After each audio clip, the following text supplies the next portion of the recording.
അപ്പോൾ നമ്മൾ അടുത്തതായിട്ട് നോക്കാൻ പോണത് പുതിയൊരു ടോപ്പിക്കാണ് ടെസ്റ്റ് ഓഫ് ഹൈപ്പോത്തസിസ് എന്ന് പറയുന്ന ടോപ്പിക്കാണ്. ഓക്കെ, അപ്പോൾ അതിൽ ആദ്യം തന്നെ നമ്മൾ ഡിസ്കസ് ചെയ്യാൻ പോണത് ഒരു ഹൈപ്പോത്തസിസ് എന്ന് വെച്ചാൽ എന്താണ് എന്നുള്ള കാര്യമാണ് ആദ്യം ഡിസ്കസ് ചെയ്യാൻ പോണത് കേട്ടോ. അപ്പോൾ അതിൻ്റെ ഡെഫിനിഷൻ എന്താണെന്നും അതിൻ്റെ ഒരു എക്സാമ്പിൾ എഴുതിയിട്ട് നമുക്ക് കൂടുതൽ കാര്യങ്ങൾ മുന്നോട്ട് പോവാം. Okay,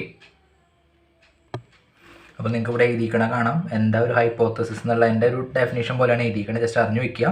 statistical hypothesis is an assertion or claim. Assertion എന്ന് പറഞ്ഞു കഴിഞ്ഞാൽ നമ്മൾ അതിനങ്ങനെ സ്ഥാപിക്കുക, അല്ലെങ്കിൽ ഒരു സ്റ്റേറ്റ്മെൻ്റ് ആണത്. ഓക്കെ, അപ്പോൾ ഹൈപ്പോത്തസിസ് എന്താണെന്ന് വെച്ച് കഴിഞ്ഞാൽ ഒരു സ്റ്റേറ്റ്മെൻ്റ് ആണ്. ഈ സ്റ്റേറ്റ്മെൻറ്റ് എന്തിനെ പറ്റിയുള്ളതായിരിക്കും? It is either about the value of a parameter. ഒരു പാരാമീറ്ററിനെ പറ്റി, അതായത് മീനോ സ്റ്റാൻഡേർഡ് ഡീവിയേഷനോ അതിനെ പറ്റിയൊക്കെയുള്ള എന്തെങ്കിലും ഒരു സ്റ്റേറ്റ്മെൻ്റ് ആയിരിക്കാം ചിലപ്പോൾ ഈ പറയണത്. ഓക്കെ, അത് ചിലപ്പോൾ ഒരാളെ പറ്റി ആവാം, ചിലപ്പോൾ മീനിനെ പറ്റി മാത്രമാവാം, അതല്ലെങ്കിൽ പാരാമീറ്ററിനെ പറ്റി മാത്രമാവാം, അതല്ലെങ്കിൽ രണ്ട് പാരാമീറ്റേഴ്സോ അതിൽ കൂടുതൽ പാരാമീറ്റേഴ്സിനോ പറ്റിയും പറയാം. അത് ചിലപ്പോൾ മീനിനെ പറ്റിയും നമ്മുടെ സ്റ്റാൻഡേർഡ് ഡീവിയേഷനെ പറ്റിയും ഒരുമിച്ച് പറയാം. ഓക്കെ, അപ്പോൾ ഇതിൻ്റെ ഒരു എക്സാമ്പിളായിട്ട് എഴുതുകയാണെങ്കിൽ ഹൈപ്പോത്തസിസിൻ്റെ ഒരു എക്സാമ്പിളായിട്ട് നമുക്ക് പറയാവുന്നത്, ഒരു എക്സാമ്പിളായിട്ട് ഞാൻ എഴുതുകയാണ് mu is equal to, mu എന്ന് വെച്ചാൽ നിങ്ങൾക്കറിയാം മീനാണ്. ഇവിടെ ഞാൻ ഈ മ്യൂ കൊണ്ട് ഉദ്ദേശിക്കുന്നത് mu is the diameter of a PVC pipe, അല്ലെങ്കിൽ mean diameter of a PVC pipe ആണെന്ന് വിചാരിക്കുക. അപ്പോൾ ഇവിടെ നമ്മൾ എഴുതിയത് ഒരു സ്റ്റേറ്റ്മെൻ്റ് ആണ്. അതായത് എന്തെന്നാ, ഒരു PVC പൈപ്പിൻ്റെ ഡയാമീറ്ററിൻ്റെ മീൻ എന്താണെന്നാണ് എഴുതിക്കണേ, 0.75 ആണ് എന്നുള്ളത് എഴുതിക്കണം. ഓക്കെ, അപ്പോൾ ഇതൊരു ഹൈപ്പോത്തസിസിൻ്റെ എക്സാമ്പിളാണ്. ഏത് ഈ എഴുതിക്കണം മ്യൂ ഈക്വൽ ടു 0.75 എന്നുള്ളത്. ഇതുപോലെ നമുക്ക് വേറൊരെണ്ണം പറയാവുന്നത് സിഗ്മ സ്ക്വയർ ഈക്വൽ ടു 55 എന്ന് എഴുതിയെന്ന് വയ്ക്കുക. ഈ എഴുതിയത് മറ്റൊരു ഹൈപ്പോത്തസിസ് ആണ്. അപ്പോൾ സിഗ്മ സ്ക്വയർ എന്താണെന്ന് ചോദിച്ചു കഴിഞ്ഞാൽ അത് വേരിയൻസ് ആണ് കേട്ടോ. അപ്പോൾ നേരത്തേൽ അത് മീൻ ഡയാമീറ്ററിന് എഴുതിക്കോളൂ. രണ്ടാമത്തേൽ എന്താ പറയാൻ പറ്റുക, ഒരു എക്സാമ്പിൾ മാത്രമാണ് കേട്ടോ. അത് variance of weight of students എന്നോ ഹൈറ്റ് ഓഫ് സ്റ്റുഡൻസ് എന്നോ എങ്ങനെ വേണമെങ്കിൽ എഴുതാം. അപ്പോൾ variance in weight of students, അതിനാണ് ഞാൻ സിഗ്മ സ്ക്വയർ എന്ന് വിളിക്കണേ. സിഗ്മ സ്ക്വയർ ഈക്വൽ ടു 55 എന്ന് എഴുതിയിട്ടുണ്ട്. അതിനെ നമുക്ക് വേറൊരു ഹൈപ്പോത്തസിസ് ആയി കൺസിഡർ ചെയ്യാം. മനസ്സിലായോ? അപ്പോൾ എന്താ ഒരു ഹൈപ്പോത്തസിസ് എന്ന് വെച്ചാൽ ജസ്റ്റ് നിങ്ങൾ അറിഞ്ഞു വയ്ക്കുക, അതൊരു സ്റ്റേറ്റ്മെൻ്റ് ആണ്. ഓക്കെ, ഇനി നമ്മൾ രണ്ട് തരം ഹൈപ്പോത്തസിസുകളാണ് പഠിക്കാനുള്ളത്. അതിലൊരെണ്ണത്തിന് നൾ ഹൈപ്പോത്തസിസ് എന്നും മറ്റേ ഹൈപ്പോത്തസിനെ നമ്മൾ പറയുക ഓൾട്ടർനേറ്റ് ഹൈപ്പോത്തസിസ് എന്നുമാണ്. അപ്പോൾ അതെന്താണെന്നുള്ളതാണ് നമ്മൾ ഇനി അടുത്ത സെക്ഷനിലായിട്ട് നോക്കാൻ പോണത്. ഓക്കെ, അപ്പോൾ നമ്മൾ അടുത്തത് എഴുതിക്കണം നിങ്ങൾക്ക് കാണാൻ പറ്റുന്നുണ്ടാവും. നൾ ആൻഡ് ഓൾട്ടർനേറ്റ് ഹൈപ്പോത്തസിസ് എന്താണെന്നാണ് നോക്കാൻ പോണേ. അപ്പോൾ അതിൽ ഫസ്റ്റ് എഴുതിക്കുന്ന സ്റ്റേറ്റ്മെൻറ്റ് നിങ്ങൾ വായിച്ചു പോയിക്കോളൂ. എന്തെന്നാ, the hypothesis that is to be tested. നമുക്ക് ടെസ്റ്റ് ചെയ്യാൻ പോകുന്ന ഹൈപ്പോത്തസിസിനെയാണ് നമ്മൾ എന്തെന്ന് പറയുക, നൾ ഹൈപ്പോത്തസിസ് എന്ന് പറയുക. അപ്പോൾ ഓർത്തുകൂടെ, നമുക്ക് ആ ക്വസ്റ്റ്യൻ വരുമ്പോൾ മനസ്സിലാവും എന്താണെന്നുള്ളത്. അത് ചില ക്വസ്റ്റ്യനിൽ നമ്മളോട് പറയുക മീൻ 50 ആണോ എന്ന് നോക്കാനാവും. ചില ക്വസ്റ്റ്യനിൽ നമ്മളോട് പറയുക വേരിയൻസ് 75 ആണോ എന്ന് നോക്കാനാവും. അപ്പോൾ നമ്മൾ എന്തിനാണോ ടെസ്റ്റ് ചെയ്യാൻ പോണേ ആ സ്റ്റേറ്റ്മെൻറ്റിനെയാണ് നമ്മൾ എന്തെന്ന് പറയുക, അല്ലെങ്കിൽ എന്താക്കി എടുക്കുക, നൾ ഹൈപ്പോത്തസിസ് എന്ന്. ഓക്കെ, ഈ നൾ ഹൈപ്പോത്തസിസിനെ നമ്മൾ ഡിനോട്ട് ചെയ്യണതും എന്താണെന്ന് ഓർത്തുകൂടുക. നൾ ഹൈപ്പോത്തസിസിനെ നമ്മൾ ഡിനോട്ട് ചെയ്യുക H0 എന്നാണ്. ഓക്കെ, അപ്പോൾ ഈ രണ്ട് കാര്യം ഓർത്തോളൂ കേട്ടോ. എന്തിനാണോ നമ്മൾ ടെസ്റ്റ് ചെയ്യാൻ പോണേ ആ എഴുതുന്ന ഹൈപ്പോത്തസിസിനെയാണ് നമ്മൾ നൾ ഹൈപ്പോത്തസിസ് എന്ന് പറയുക. നൾ ഹൈപ്പോത്തസിസിനെ ഡിനോട്ട് ചെയ്യണത് H0 വെച്ചിട്ടാണെന്നുള്ളതും നിങ്ങൾ ഓർത്ത് വെച്ചുകൂടാ. ഓക്കെ, ഇനി നമ്മൾ അടുത്തത് പറയാൻ പോണത് ഓൾട്ടർനേറ്റ് ഹൈപ്പോത്തസിസ് എന്താണെന്നുള്ളതാണ്. അപ്പോൾ അതിൻ്റെ സ്റ്റേറ്റ്മെൻറ്റ് എന്താണെന്ന് നമുക്കൊന്ന് നോക്കാം. അപ്പോൾ അടുത്തതായിട്ട് നമ്മൾ പറയാൻ പോണത് അനദർ ഹൈപ്പോത്തസിസ് അഥവാ ഓൾട്ടർനേറ്റ് ഹൈപ്പോത്തസിസ് എന്താണെന്നുള്ളതിൻ്റെ സ്റ്റേറ്റ്മെൻറ്റാണ് അടുത്തത് എഴുതിയിരിക്കുന്നത്. ഓക്കെ, അപ്പോൾ ഓൾട്ടർനേറ്റ് ഹൈപ്പോത്തസിസിനെ പറ്റി പറയണത് എന്താ, another hypothesis which is alternate to null hypothesis എന്ന് വെച്ച് കഴിഞ്ഞാൽ നൾ ഹൈപ്പോത്തസിസിൻ്റെ എതിരായിട്ട് വരുന്നത്, അല്ലെങ്കിൽ നൾ ഹൈപ്പോത്തസിസ് അല്ലാത്ത കേസിനെയാണ് നമ്മൾ എന്തെന്ന് പറയുക, ഓൾട്ടർനേറ്റ് ഹൈപ്പോത്തസിസ്. ഒരു എക്സാമ്പിൾ പറയുകയാണെങ്കിൽ ഇപ്പോൾ H0 എന്ന് പറയുന്ന നൾ ഹൈപ്പോത്തസിസ് ഞാൻ എടുത്തത് മ്യൂ ഈക്വൽ ടു 5, മീൻ എന്ന് പറയുന്നത് 5 ആവട്ടെ എന്ന് എടുത്തു. അതാണ് നമ്മുടെ നൾ ഹൈപ്പോത്തസിസ്. അപ്പോൾ അതിൻ്റെ ഓൾട്ടർനേറ്റ് ഹൈപ്പോത്തസിസ് ആയിട്ട് എന്ത് എഴുതാം, H1. അപ്പോൾ ഓൾട്ടർനേറ്റ് ഹൈപ്പോത്തസിസിനെ ഡിനോട്ട് ചെയ്യണത് H1 എന്നാണ് ഓർത്തുകൂടുക. ഓൾട്ടർനേറ്റ് ഹൈപ്പോത്തസിസ് ആയിട്ട് നമുക്ക് എഴുതാവുന്ന ഒരു ഓപ്ഷനാണ് എന്ത്, H1 ഈക്വൽ ടു, അല്ലെങ്കിൽ H1 എന്ന് പറയുന്നത് മ്യൂ നോട്ട് ഈക്വൽ ടു 5 എന്ന് എഴുതാം. ഒന്നുകൂടി പറയാം, നൾ ഹൈപ്പോത്തസിസ് എന്ന് പറയുന്നത് H0 അല്ലെങ്കിൽ H0. അതിലെ കണ്ടീഷൻ ഞാൻ പറഞ്ഞത് മ്യൂ ഈക്വൽ ടു 5 ആണെന്ന് വിചാരിക്കുക. അങ്ങനെയാണെങ്കിൽ അതിൻ്റെ ഓൾട്ടർനേറ്റ് ഹൈപ്പോത്തസിസ് ആയിട്ട് നമുക്ക് പറയാവുന്ന ഒരു ഓപ്ഷൻ എന്ന് പറയുന്നത് എന്താ, H1 എന്ന് പറഞ്ഞിട്ട് അതിൽ എഴുതാവുന്നത് മ്യൂ നോട്ട് ഈക്വൽ ടു 5 എന്നാണ്. അപ്പോൾ ഇതിനൊരു എക്സാമ്പിൾ ഞാൻ എഴുതി കാണിച്ചു തരാം, അപ്പോൾ കുറച്ചും കൂടി ക്ലിയർ ആവും. അപ്പോൾ ഈ നൾ ഹൈപ്പോത്തസിസ് എന്ന് വെച്ചാൽ എന്താ, നമുക്ക് എന്തിനാണോ ടെസ്റ്റ് ചെയ്യേണ്ടത് അതിനെയാണ് നമ്മൾ നൾ ഹൈപ്പോത്തസിസ് എന്ന് പറയുക. നൾ ഹൈപ്പോത്തസിസ് അല്ലാത്ത ഹൈപ്പോത്തസിസിനെയാണ് നമ്മൾ എന്തെന്ന് പറയുക, ഓൾട്ടർനേറ്റ് ഹൈപ്പോത്തസിസ് എന്ന് പറയാമെന്നുള്ളത് ഓർത്ത് വയ്ക്കുക അപ്പോൾ തൽക്കാലം. ഓക്കെ, ഒരു എക്സാമ്പിൾ ഞാനിപ്പോൾ എഴുതി കാണിച്ചു തരാം. അത് നോക്കുമ്പോൾ നിങ്ങൾക്ക് കുറച്ചും കൂടി കാര്യങ്ങൾ ക്ലിയർ ആവും. ഓക്കെ, അപ്പോൾ അതാ നമ്മളിവിടെ എഴുതാൻ പോകുന്ന ഒരു എക്സാമ്പിളാണ്. ഇപ്പോൾ വി ഹാവ് ആദ്യം തന്നെ ഒരു നൾ ഹൈപ്പോത്തസിസിനാണ് ഞാൻ എഴുതണം കേട്ടോ. ഇതൊരു എക്സാമ്പിൾ മാത്രമാണ്. ഞാൻ എഴുതാൻ പോകുന്നത് നൾ ഹൈപ്പോത്തസിസിനെ നമ്മൾ ഡിനോട്ട് ചെയ്യുക എച്ച് നോട്ടാണെന്ന് ഞാൻ പറഞ്ഞു. എച്ച് നോട്ട് എന്ന് പറയുന്നത് നൾ ഹൈപ്പോത്തസിസ് അഥവാ സ്റ്റേറ്റ്മെൻറ്റ് എന്ന് പറയുന്നത് എന്താ, മ്യൂ ഈക്വൽ ടു 50 അഥവാ ഒരു പോപ്പുലേഷൻ്റെ അല്ലെങ്കിൽ ഒരു ഡിസ്ട്രിബ്യൂഷൻ്റെ മീൻ 50 ആണെന്ന് എടുത്തു. അപ്പോൾ അതാണ് നമ്മുടെ നൾ ഹൈപ്പോത്തസിസ്. ഓക്കെ, അപ്പോൾ ഇതാണ് നമുക്ക് ടെസ്റ്റ് ചെയ്യേണ്ടത്. അല്ലെങ്കിൽ മ്യൂ ഈക്വൽ ടു 50 എന്ന് എഴുതിയതാണ് നൾ ഹൈപ്പോത്തസിസ് എന്ന് അറിഞ്ഞു വെക്കുക. ഇനി ഇതിൻ്റെ ഓൾട്ടർനേറ്റ് ഹൈപ്പോത്തസിസ് നമുക്ക് 3 രീതിയിൽ എഴുതാം. അതായത് എന്തെന്നാ, ഈ എഴുതിയ നൾ ഹൈപ്പോത്തസിസിൻ്റെ ഓൾട്ടർനേറ്റ് ഹൈപ്പോത്തസിസ് എന്ന് പറഞ്ഞാൽ എങ്ങനെ എഴുതാം? ഓൾട്ടർനേറ്റ് ഹൈപ്പോത്തസിസിനെ നമ്മൾ ഡിനോട്ട് H1 അല്ലേ. H1 എന്ന് പറയണതിൽ ഏറ്റവും ആദ്യം എഴുതാവുന്നത് എന്തെന്നാ, ആദ്യം പറഞ്ഞത് മ്യൂ 50 ആവണമെന്നാണ്. ഇവിടെ നമുക്കത് അതിൻ്റെ അല്ലാത്ത കേസ് എന്ന് പറഞ്ഞിട്ട് വേണമെങ്കിൽ എങ്ങനെ എഴുതാം, മ്യൂ 50 ആവരുതെന്ന് എഴുതാം. മനസ്സിലായോ? അതല്ലെങ്കിൽ ഇങ്ങനെ തന്നെ എഴുതണമെന്ന് ഒരു നിർബന്ധമില്ല. വേണമെങ്കിൽ എങ്ങനെ എഴുതാം, H1 such that mu greater than 50 ആവട്ടെ എന്ന് എഴുതാം. ഇപ്പോഴും ഇത് രണ്ടും വേറെയല്ലേ. ഇവിടെ മ്യൂ 50 തന്നെ ആവണമെന്നാണ് പറഞ്ഞത്, ഇവിടെ മ്യൂ 50-ലും വലുതാവണമെന്നാണ് പറയുന്നത്. അപ്പോൾ വ്യത്യാസം മനസ്സിലായോ? നൾ ഹൈപ്പോത്തസിസിന് എതിരായി വരുന്നത് അല്ലെങ്കിൽ നൾ ഹൈപ്പോത്തസിസ് അല്ലാത്തതിനെയാണ് നിങ്ങൾ ഓൾട്ടർനേറ്റ് ഹൈപ്പോത്തസിസ് എന്ന് പറയാം. ഒരു കേസും കൂടി എഴുതാലോ നിങ്ങൾക്ക് വേണമെങ്കിൽ. H1 എന്ന് പറഞ്ഞിട്ട് എന്ത് എഴുതാം, മ്യൂ ലെസ് ദാൻ 50 എന്നും എഴുതാം അല്ലേ. അപ്പോൾ ഈ എഴുതിയ നൾ ഹൈപ്പോത്തസിസിൻ്റെ ഓൾട്ടർനേറ്റ് ഹൈപ്പോത്തസിസ് ആയിട്ട് നിങ്ങൾക്ക് ഇതിൽ ഏത് വേണമെങ്കിൽ എഴുതാം. മനസ്സിലായോ? അതിൽ ഏത് എഴുതണം എന്നുള്ളത് നമ്മൾ ക്വസ്റ്റിനെ നോക്കിയിട്ടാണ് തീരുമാനിക്കുക. ഈ എഴുതിയ 3 എണ്ണവും എന്തിൻ്റെ എക്സാമ്പിളാണ്, ഓൾട്ടർനേറ്റ് ഹൈപ്പോത്തസിസിൻ്റെ എക്സാമ്പിളാണ്. ഓക്കെ, അപ്പോൾ അതുകൊണ്ട് തന്നെ നമ്മൾ അടുത്തതായിട്ട് ഇതിനെപ്പറ്റിയുള്ള കൂടുതൽ കാര്യങ്ങളൊക്കെയാണ് പഠിക്കാൻ പോകുന്നത്. അതായത് ടൈപ്സ് ഓഫ് എറർ എന്ന് പറഞ്ഞിട്ടൊരു സംഭവം ഉണ്ട്, അത് ഇമ്പോർട്ടൻ്റ് ആണ്, അത് അറിയണം. അപ്പോൾ അതെങ്ങനെയാണ് എന്താണെന്നൊക്കെ ഉള്ളതാണ് നമ്മൾ ഇനി അടുത്തതായിട്ട് ഡിസ്കസ് ചെയ്യാൻ പോകുന്നത്. ഓക്കെ, അതാ നമ്മളിവിടെ എഴുതിയിരിക്കുന്ന ഒരു പോയിന്റ് കൂടി നിങ്ങൾക്ക് കാണാൻ പറ്റും. എന്തെന്നാ, ടെസ്റ്റ് ഓഫ് ഹൈപ്പോത്തസിസ് എന്നാണ് ഈ ടോപ്പിക്കിൻ്റെ ഹെഡിങ് എഴുതിയത്. അപ്പോൾ അതിൻ്റെ അർത്ഥം എന്താണെന്ന് വെച്ച് കഴിഞ്ഞാൽ, ഈ ടെസ്റ്റ് ഓഫ് ഹൈപ്പോത്തസിസ് എന്ന് പറയുന്നത് ഒരു മെത്തേഡാണ്. ഈ മെത്തേഡിൽ നമ്മൾ എന്താ ചെയ്യണമെന്ന് വെച്ച് കഴിഞ്ഞാൽ, നമുക്ക് കിട്ടിയ സാമ്പിൾ ഡാറ്റ എന്ന് വെച്ച് കഴിഞ്ഞാൽ എക്സ് ബാർ എന്ന് പറയുന്നത് സാമ്പിൾ മീനാണ്, അല്ലെങ്കിൽ എസ് സാമ്പിൾ സ്റ്റാൻഡേർഡ് ഡീവിയേഷൻ ആണ്. ഇവരൊക്കെ വെച്ചിട്ട് നമ്മൾ എന്ത് ചെയ്യണം, നമുക്ക് കയ്യിലുള്ള സാമ്പിൾ ഡാറ്റ വെച്ചിട്ട് നമ്മൾ എന്ത് ചെയ്യണം, to decide whether the null hypothesis should be rejected or not.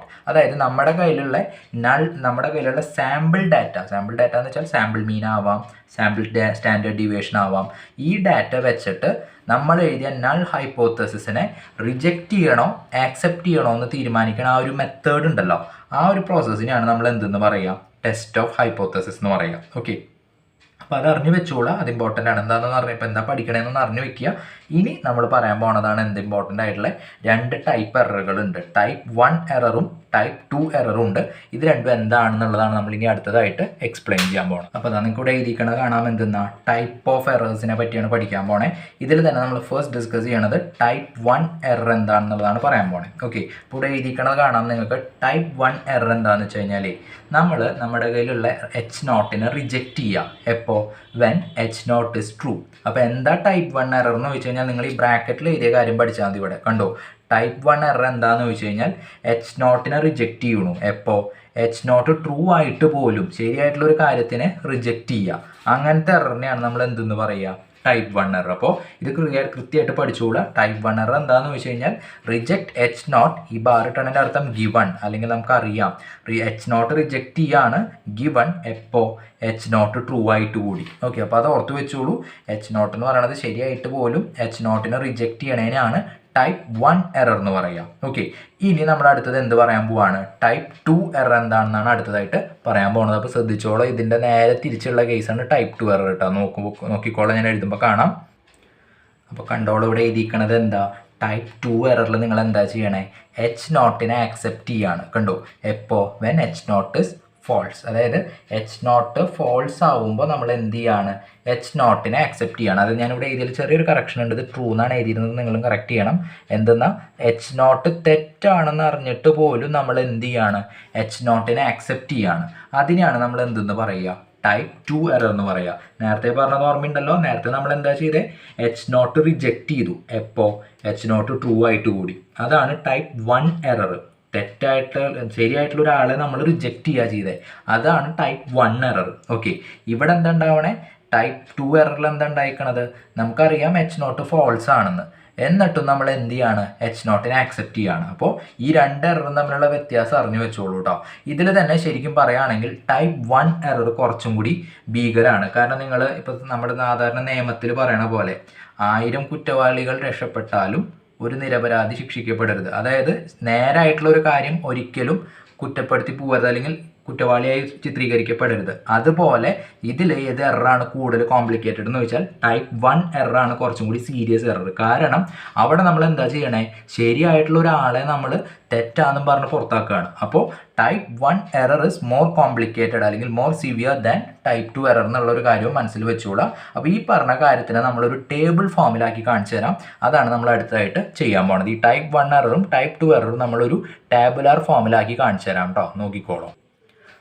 അപ്പോൾ നോക്കിക്കോളൂ, നമ്മളൊരു ടേബിൾ വരച്ചാണ് നിങ്ങൾക്ക് കാണാം. ടേബിളിൻ്റെ ഹെഡിങ് ആയിട്ട് ഞാനിവിടെ എഴുതിയത് ആക്ഷൻ ബേസ്ഡ് ഓൺ സാമ്പിൾ. അതായത് നമ്മൾ H0 റിജക്റ്റ് ചെയ്യണു, രണ്ടാമത്തെ H0 ആക്സെപ്റ്റ് ചെയ്യണു എന്ന് എഴുതിയിട്ടുണ്ട്. ഓക്കെ, ഇവിടെ എഴുതിയിരിക്കണത് എന്താ, H0 ട്രൂ ആണെന്നും പിന്നെ മറ്റേ കേസിൽ എന്താ എഴുതിയിരിക്കണേ, H0 ഫോൾസ് ആണെന്നും എഴുതിയിട്ടുണ്ട്. ഓക്കെ, ശ്രദ്ധിച്ചോളൂ കേട്ടോ, ഞാനിവിടെ പറയാൻ പോണ ശ്രദ്ധിച്ചോളൂ.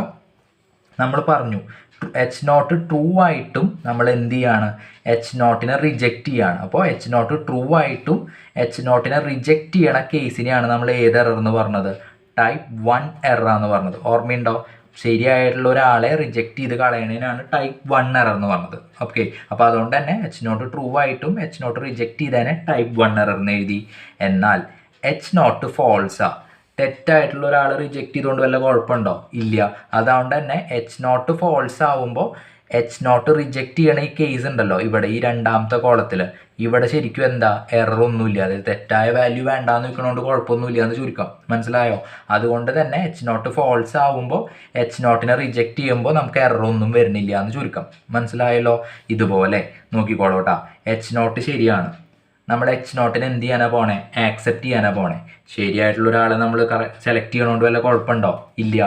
അതുകൊണ്ട് തന്നെ ഈ രണ്ടാമത്തെ ടേബിളിൽ അല്ലെങ്കിൽ രണ്ടാമത്തെ റോയിലോട്ട് വരുമ്പോൾ ഈ കേസിൽ എന്തുണ്ടാവണില്ല, എറർ ഉണ്ടാവണില്ല. അതായത് ഏത് കേസാണ്, H0 ട്രൂ ആണ്, നമ്മൾ അതോടൊപ്പം H0 ആക്സെപ്റ്റും ചെയ്യുന്നുണ്ട്. അപ്പോൾ ആ കേസിൽ നമുക്ക് എന്ത് എഴുതാം, there is no error. Okay, എന്നാൽ ഇവിടെ കണ്ടോ, H0 ഫോൾസ് ആണെന്ന് അറിഞ്ഞിട്ടും കൂടി നമ്മൾ H0 എന്ത് ചെയ്യാണ്, ആക്സെപ്റ്റ് ചെയ്യാണ്. അങ്ങനെയാണെങ്കിലാണ് നമ്മളത് ഏത് എററാന്ന് പറയണത്, ടൈപ്പ് 2 എറർ വരുന്നത്. മനസ്സിലായല്ലോ? അപ്പോൾ നമ്മൾ നേരത്തെ പറഞ്ഞ കാര്യത്തിനെ ഒരു ടേബിൾ ഫോമിലാക്കി എഴുതി, ഇത്രയേ ഉള്ളൂ. അപ്പോൾ ടൈപ്പ് 1 എറർ എന്താണെന്ന് അറിഞ്ഞു വെച്ചോളുക. H0 ശരിയായിട്ട് പോലും H0 വേണ്ടാന്ന് വയ്ക്കുക, അതിനാണ് ടൈപ്പ് 1 എറർ എന്ന് പറയുക. ടൈപ്പ് 2 എറർ എന്താ, ഇതിൻ്റെ നേരെ റിവേഴ്സ് കേസ് ആലോചിക്കുക. H0 തെറ്റാണ്, എന്നിട്ടും നമ്മൾ H0 ആക്സെപ്റ്റ് ചെയ്തു, അതാണ് നമ്മുടെ ടൈപ്പ് 2 എറർ. ഓക്കെ, അപ്പോൾ ഈ രണ്ട് കാര്യങ്ങൾ അറിഞ്ഞു വെച്ചോളൂ. ഇനി അടുത്തതായിട്ട് നമ്മൾ ചെറിയ രണ്ട് കാര്യം കൂടി പറയാൻ പോവാണ്. ഇതിൻ്റെ കൂടെ ലെവൽ ഓഫ് സിഗ്നിഫിക്കൻസ് അഥവാ ആൽഫ എന്ന് പറയുന്നൊരു സംഭവമുണ്ട്, അതെന്താണെന്നും അതുപോലെ തന്നെ പവർ ഓഫ് ടെസ്റ്റ് എന്ന് പറഞ്ഞൊരു ടോപ്പിക് ഉണ്ട്, അതെന്താണെന്നുമാണ് അടുത്തതായിട്ട് ഞാൻ ഡിഫൈൻ ചെയ്യാൻ പോകുന്നത്. ഓക്കെ, നമ്മളിവിടെ എഴുതിയിരിക്കുന്നത് നിങ്ങൾക്ക് കാണാൻ പറ്റുന്നുണ്ടാവും, ലെവൽ ഓഫ് സിഗ്നിഫിക്കൻസ് അഥവാ ആൽഫ. ഓക്കെ, അപ്പോൾ ഈ ലെവൽ ഓഫ് സിഗ്നിഫിക്കൻസ് എന്താണെന്ന് വെച്ചാൽ നിങ്ങൾ ഇത്രയും ഓർത്താൽ മതി, it is the probability of committing type 1 error. അതായത് ടൈപ്പ് 1 എറർ വരാനുള്ള പ്രോബബിലിറ്റീനെയാണ് നമ്മൾ എന്തെന്ന് പറയുക, ലെവൽ ഓഫ് സിഗ്നിഫിക്കൻസ് അഥവാ ആൽഫ എന്ന് പറയുക. അപ്പോൾ ഇത് മാത്രം നിങ്ങൾ പഠിച്ചാൽ മതി, ഇതിൻ്റെ സ്റ്റേറ്റ്മെൻറ്റോ ഡെഫിനേഷനോ പോലെ ഒന്നും പഠിക്കേണ്ട, ജസ്റ്റ് ഓർത്ത് വെച്ചുകൂടാ. ലെവൽ ഓഫ് സിഗ്നിഫിക്കൻസ് എന്താണെന്ന് ചോദിച്ചാൽ it is the probability of type 1 error. ഇതുപോലെ നമ്മൾ അടുത്തത് പറയാൻ പോണത് എന്താ, പ്രോബബിലിറ്റി പവർ ഓഫ് ടെസ്റ്റ് എന്ന് പറഞ്ഞൊരു ടോപ്പിക് ഉണ്ട്, അതെന്താണെന്നാണ് അടുത്തതായിട്ട് പറയാൻ പോണത് കേട്ടോ. അപ്പോൾ ലെവൽ ഓഫ് സിഗ്നിഫിക്കൻസിനെ ഡിനോട്ട് ചെയ്യുന്നത് ആൽഫയാണ്, അതിനെ ഡിഫൈൻ ചെയ്തേക്കണത് എന്താ, ടൈപ്പ് 1 എറർ കമ്മിറ്റ് ചെയ്യാനുള്ള പ്രോബബിലിറ്റീനെയാണ് നമ്മൾ ലെവൽ ഓഫ് സിഗ്നിഫിക്കൻസ് എന്ന് വിളിക്കണേന്നും ഓർത്തുകൊള്ളുക. അടുത്തത് പറയുന്നത് പവർ ഓഫ് ടെസ്റ്റ് കേട്ടോ. അപ്പോൾ അതെന്താണെന്ന് നമുക്ക് വഴിയെ നോക്കാം. അപ്പോൾ പവർ ഓഫ് ടെസ്റ്റ് എങ്ങനെ ഡിഫൈൻ ചെയ്തേക്കണമെന്ന് വെച്ചാൽ, പവർ ഓഫ് ടെസ്റ്റിൻ്റെ formula is given by 1 - beta എന്നാണ് അതിൻ്റെ ഫോർമുല. അഥവാ ഈ ബീറ്റ എന്താണെന്ന് നമുക്ക് നിങ്ങൾ ആലോചിക്കുന്നുണ്ടാവുക. ബീറ്റ എന്താണെന്ന് വെച്ച് കഴിഞ്ഞാൽ പ്രോബബിലിറ്റി ഓഫ് കമ്മിറ്റിംഗ് ടൈപ്പ് 2 എററാണ്. അപ്പോൾ ശരിക്കും പറഞ്ഞു കഴിഞ്ഞാൽ പവർ ഓഫ് ടെസ്റ്റ് എന്ന് പറയുന്നത് എന്താണെന്ന് പറയാം, 1ൽ നിന്ന് നമ്മൾ ആരെ കുറയ്ക്കണം, probability of committing type 2 error subtract ചെയ്യുക, അതിനെയാണ് നമ്മൾ എന്തെന്ന് പറയുക, പവർ ഓഫ് ടെസ്റ്റ്. അപ്പോൾ രണ്ട് കാര്യങ്ങൾ പഠിച്ചുകൂടെ, ലെവൽ ഓഫ് സിഗ്നിഫിക്കൻസ് പറഞ്ഞാൽ ആൽഫയാണ്, അത് probability of committing type 1 error. Power of test എന്ന് പറഞ്ഞു കഴിഞ്ഞാൽ ബീറ്റ അല്ല കേട്ടോ. പവർ ഓഫ് ടെസ്റ്റ് എന്ന് പറഞ്ഞു കഴിഞ്ഞാൽ 1 - ബീറ്റയാണ്. അതിൽ ആ ബീറ്റ എന്താ, ആ ബീറ്റേനെയാണ് നമ്മൾ പ്രോബബിലിറ്റി ഓഫ് ടൈപ്പ് 2 എറർ. അപ്പോൾ 1ൽ നിന്ന് ടൈപ്പ് 2 എറർ കമ്മിറ്റ് ചെയ്യാനുള്ള പ്രോബബിലിറ്റി സബ്ട്രാക്ട് ചെയ്താൽ കിട്ടണേനെയാണ് നമ്മൾ എന്തെന്ന് പറയുക, പവർ ഓഫ് ടെസ്റ്റ് എന്ന് പറയുക. ഓക്കെ, ഇനി നിങ്ങൾ അറിഞ്ഞു വെക്കേണ്ട ഒരു പ്രധാനപ്പെട്ട കാര്യം, നമ്മൾ ഈ മൊഡ്യൂളിൽ മൊത്തത്തിൽ ഹാൻഡിൽ ചെയ്യണത് മെയിനായിട്ട് ലാർജ് സാമ്പിളുകളാണ്. ഓക്കെ, അപ്പോൾ ലാർജ് സാമ്പിൾ ടെസ്റ്റ് നമ്മൾ ചെയ്യുമ്പോൾ എപ്പോഴും നമ്മൾ ഫോളോ ചെയ്യാൻ പോണ ഡിസ്ട്രിബ്യൂഷൻ അതല്ലെങ്കിൽ നമ്മുടെ സ്റ്റാറ്റിസ്റ്റിക് ഫോളോ ചെയ്യാൻ പോണത് സാമ്പിൾ മീൻ ആയാലും സാമ്പിൾ ഡീവിയേഷൻ സ്റ്റാൻഡേർഡ് ഡീവിയേഷൻ ആയാലും ഒക്കെ ഫോളോ ചെയ്യാൻ പോണ ഡിസ്ട്രിബ്യൂഷൻ എന്ന് പറയുന്നത് എപ്പോഴും എന്താ നോർമൽ ഡിസ്ട്രിബ്യൂഷനാണ്. അതൊന്ന് ഓർത്ത് വെച്ചോളൂ കേട്ടോ. എന്തെന്നാൽ ലാർജ് സാമ്പിൾ ടെസ്റ്റുകൾ നടത്തുമ്പോൾ അല്ലെങ്കിൽ നമ്മൾ എടുക്കുന്ന സാമ്പിൾ വളരെ വലുതാണെങ്കിൽ അവിടുത്തെ സ്റ്റാറ്റിസ്റ്റിക് എന്ന് പറയുന്ന സാമ്പിൾ മീനോ സാമ്പിൾ സ്റ്റാൻഡേർഡ് ഡീവിയേഷനോ ഇങ്ങനത്തെ ആൾക്കാരൊക്കെ ഉണ്ടല്ലോ, ഇത് ഫോളോ ചെയ്യാൻ പോണത് ഏത് ഡിസ്ട്രിബ്യൂഷനാണ്?